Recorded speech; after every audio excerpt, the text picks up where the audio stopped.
Hello, everybody. Scott Golden here with the Golden Opportunities Coaching YouTube channel and the Pro Wrestling Logic YouTube channel here.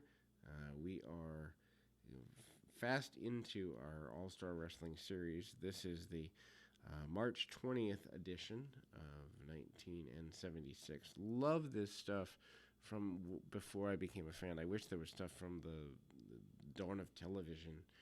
I wish there was episodic television available for every era.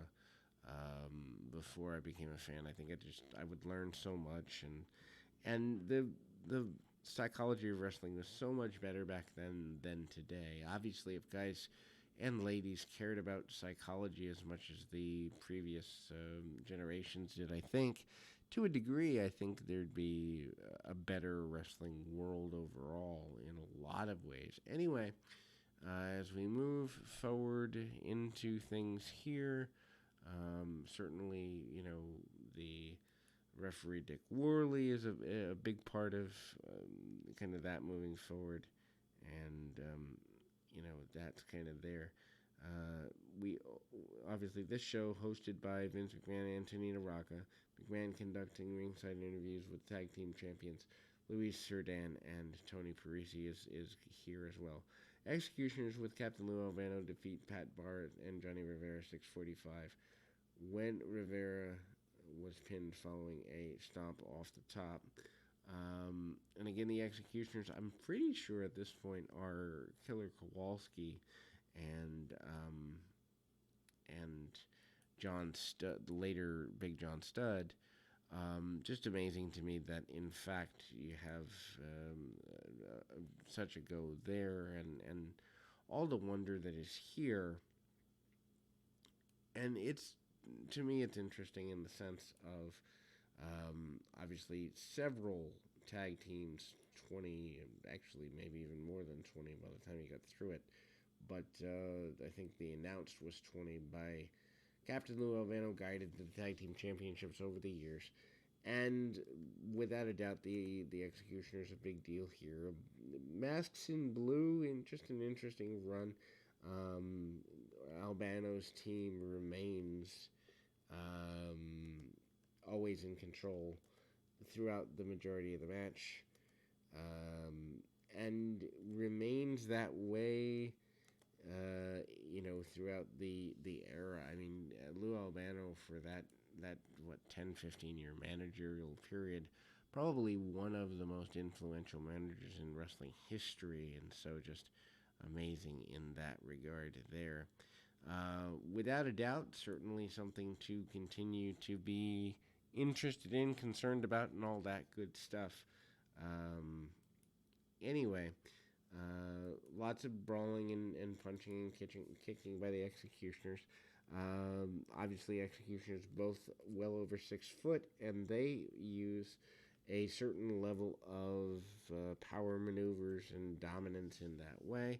Captain Lou Albano, while protecting their identities, still kind of gives us the impression that they're individuals we should be mindful of. I don't know that scared of is the right word, but mindful of, to say the very least. And that continues to be a kind of a go through here. And again, Albano, the mouthpiece for so many favorites.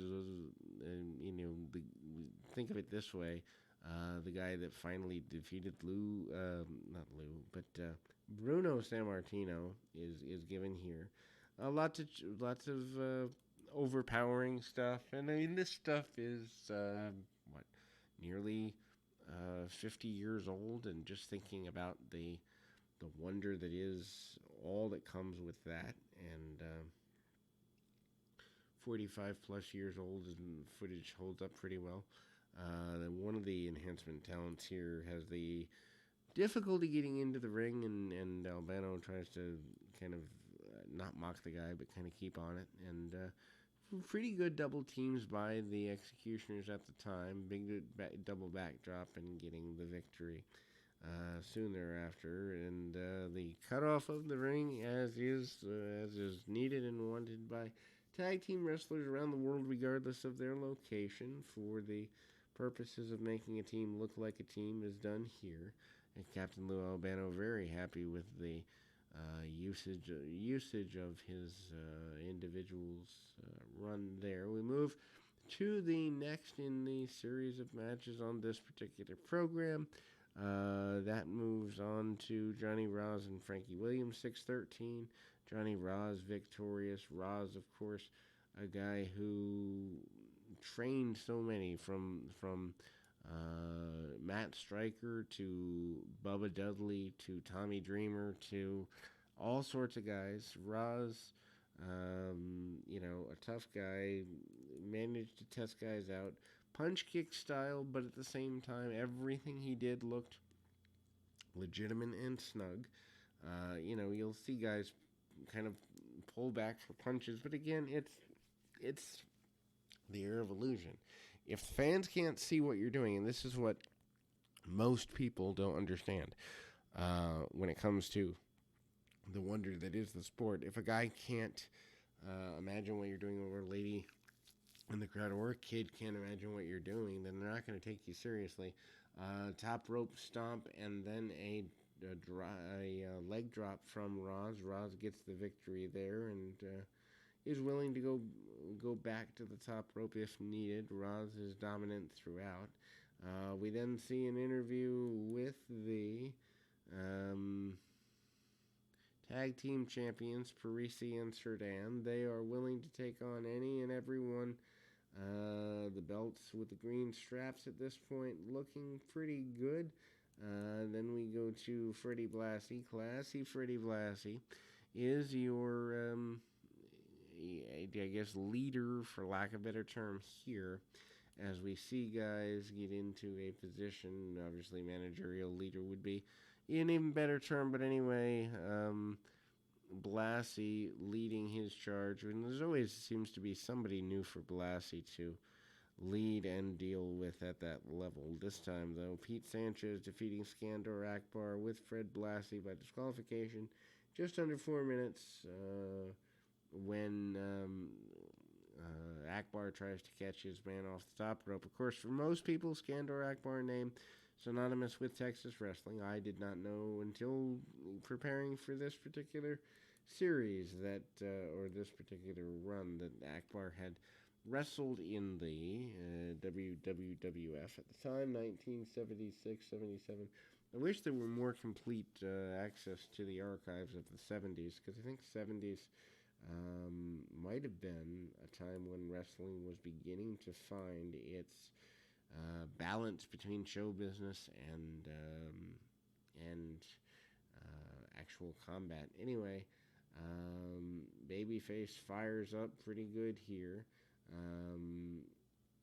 Amazing to me that hip tosses, drop kicks, series of drop kicks, and to his credit, Skandor Akbar manages to take a whole bunch of value there. Crotching of the man on and over the top rope. Blassie cheering on his man as he controls the tempo of things and goes forward. Blassie also in the next match as a managerial consultant. This time Crusher Blackwell is the charge that he brings into combat, and Blackwell has been here over the last little while.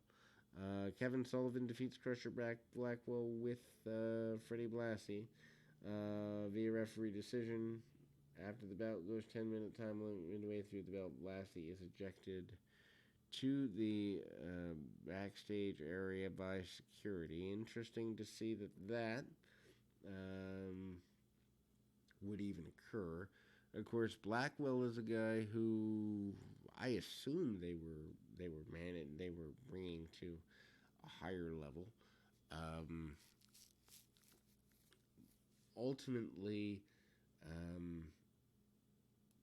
we kind of see some brawling. Sullivan manages to look credible against Blackwell until he gets caught with a couple of shots, maybe one of which went a little low.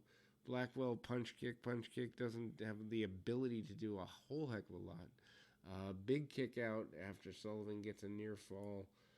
Sullivan climbs, does the 10 punches in the corner spot, which It's one of the more goofy spots in wrestling history, if you ask me now. But of course, as the kid, we all chanted along and went with things there. And Irish whips into the corner and other basic things. Anyway, Kevin Sullivan manages to get a quick victory. Referee makes that decision, and the attempted assaulting of the referee, at least teased by Crusher Blackwell, is there.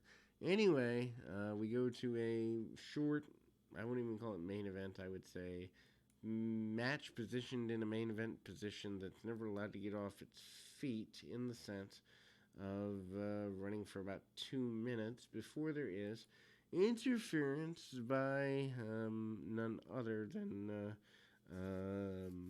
Ernie Ladd.